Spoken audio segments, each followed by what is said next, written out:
Guys, salam sejahtera. Terima kasih masih berada di channel ini. Bagi mereka yang belum subscribe channel ini, sila subscribe dan like, komen, share supaya Anda tidak akan ketinggalan info-info yang saya akan sampaikan di channel ini. Berita hari ini saya mau kongsikan kepada Anda daripada Malaysia kini.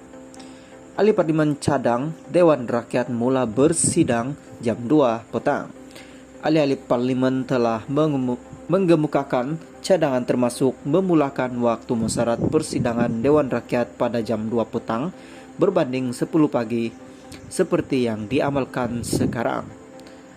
Yang Dipertua Dewan Rakyat Johari Abdul berkata cadangan yang dikemukakan kepadanya itu dibuat untuk mentransformasi perjalanan sidang parlimen bagi membolehkan jemaah menteri menjalankan urusan pentakbiran masing-masing sebelum hadir ke Dewan Rakyat.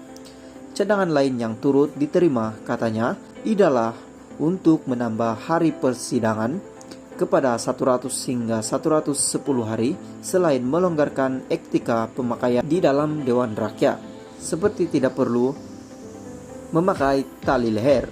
Johari berkata satu jawatan kuasa akan dibentuk untuk melihat kepada cadangan-cadangan yang dikemukakan itu.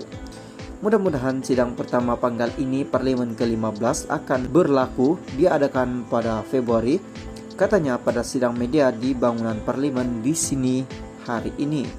Johari yang merupakan bekas adun gurun di Kedah dipilih sebagai yang Dipertua Dewan Rakyat bagi menggantikan Azhar Harun pada Isnin lepas.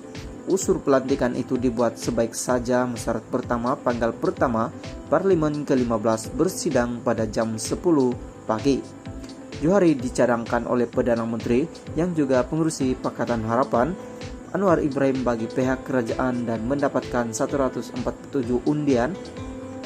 undi berbanding calon daripada pembangkang bekas Menteri Dalam Negeri Muhammad Radzi Muhammad yang mendapat 74 undian. Salam sejahtera, terima kasih masih berada di channel ini. Bagi mereka yang belum subscribe channel ini, sila subscribe dan like, komen, share supaya Anda tidak akan ketinggalan info-info yang saya akan sampaikan di channel ini. Berita hari ini saya kongsikan kepada Anda daripada harian. Dewan Rakyat lulus budget mini 107 bilion. Kuala Lumpur, Dewan Rakyat hari ini secara sebulat suara meluluskan budget mini 2023 dan rang undang-undang RUU kumpulan wang disatukan pembelanjaan masuk akaun 2022 yang dibentangkan Datuk Seri Anwar Ibrahim. Keputusan itu Dipertua Dewan Rakyat Datuk Johari Abdul selepas tiada perbahasan bagi kedua-dua usul yang dibentangkan Perdana Menteri pada musyawarah pertama Majlis Parlimen ke-15. Terdahulu, Anwar yang juga Menteri Keuangan membentangkan bajet mini bagi tujuan pembelanjaan perkhidmatan membabitkan wang bernilai RM107 bilion. Beliau membentangkan peruntukan itu di bawah akta kumpulan wang disatukan yang akan mula berkuat kuasa pada 1 Januari depan. Akta berkenaan akan membenarkan pembelanjaan dikeluarkan imalumen penjawat awam. Bajet mini akan berkuat kuasa hingga bajet 2023 dibentang dan lulus di Parlimen. Ia susulan RUU pembekalan 2023 tidak akan diluluskan Parlimen sebelum 1 Januari depan, maka peruntukan perlu dikeluarkan bagi pembelanjaan dalam tahun 2023 bagi tempo dari 1 Januari sehingga tarik RUU perbekalan 2023 menjadi undang-undang dan mula berkuat kuasa. Dalam pada itu, Anwar menerusi Seksyen 4 Akta Kumpulan Wang Pembangunan 1996 mencadangkan dana bernilai RM55 juta dikeluarkan daripada kumpulan wang pembangunan bagi tahun 2023 untuk pembelanjaan segera. Halo guys, salam sejahtera. Terima kasih masih berada di channel ini, dan bagi mereka yang belum subscribe channel ini, sila subscribe, like, komen, dan share supaya Anda tidak akan ketinggalan info-info yang saya sampaikan di channel ini. Berita hari ini saya mau kongsikan kepada Anda daripada Sinar Harian. Warisan Gesa ME63 segera dimuktamadkan. Putrajaya, Presiden Parti Warisan Sabah, Warisan Datuk Seri Muhammad Safi Afdal menggesa Kerajaan Perpaduan Malaysia segera memuktamadkan Perjanjian 1963 ME63. Menurutnya, faktor keuangan tidak dijadikan alasan untuk segera memuktamadkan ME63. Kami tahu dalam keadaan negara pada hari ini, ME63 bukanlah sesuatu yang mudah, namun ia tidak harus dijadikan alasan. Katanya ketika ditemui pemerintah selepas majlis menandatangani perjanjian MOU mufakat antara gabungan di bawah Kerajaan Perpaduan di sini pada Jumaat. Beliau berkata kerajaan tidak boleh menggunakan alasan itu untuk menangguhkan sehingga tahun hadapan. Muhammad Safi berkata terdapat beberapa perkara di dalam ME63 telah diselesaikan semasa pentakbiran terdahulu, namun ada beberapa perkara yang masih tertangguh.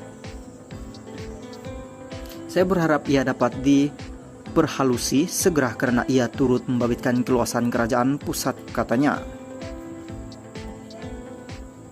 Halo guys, salam sejahtera. Terima kasih masih berada di channel ini. Dan bagi mereka yang belum subscribe channel ini, sila subscribe, like, komen, dan share supaya Anda tidak akan ketinggalan info-info yang saya sampaikan di channel ini. Berita hari ini saya mau kongsikan kepada Anda daripada berita harian. Saya jalan tugas secara pro bono. Pago mantan pengurusi Majelis Pemulihan Negara MPN Tan Sri Muhyiddin Yassin berkata pihaknya tidak menerima sebarang allowance dan peruntukan ketika beliau memegang jawatan berkenaan dalam kerajaan sebelum ini. Beliau berkata ketika ini dia tidak lagi memegang jawatan berkenaan dan sudah meletak jawatan itu sebelum pilihan raya umum ke-15 PRU15 atas nasihat peguamnya. Sewaktu saya memimpin MPN pun saya jalankan tugas pro bono dan tidak memberikan allowance 1 sen pun. Keduanya, MPN ini adalah badan penasihat sahaja, bukan dan tiada peruntukan. Datuk Dr. Muhammad Puad, ahli Majelis Kerja Tertinggi UMNO, ini bodoh yang cakap kita ni ada peruntukan tu.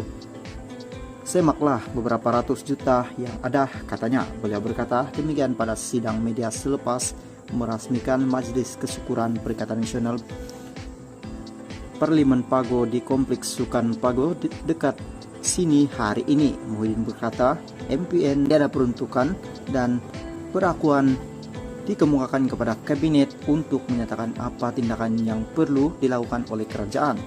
Kalau ikutkan kiraan hari itu, kita ada 95 perkara, kabinet semua dah lulus dan semestinya ada implikasi keuangan itu soal kerajaan tetapi bukan peruntukan diberi kepada MPN. Kenapa bahalol sangat? Di mana bukti yang tunjuk saya dapat duit berjuta-juta? Semua pembohong.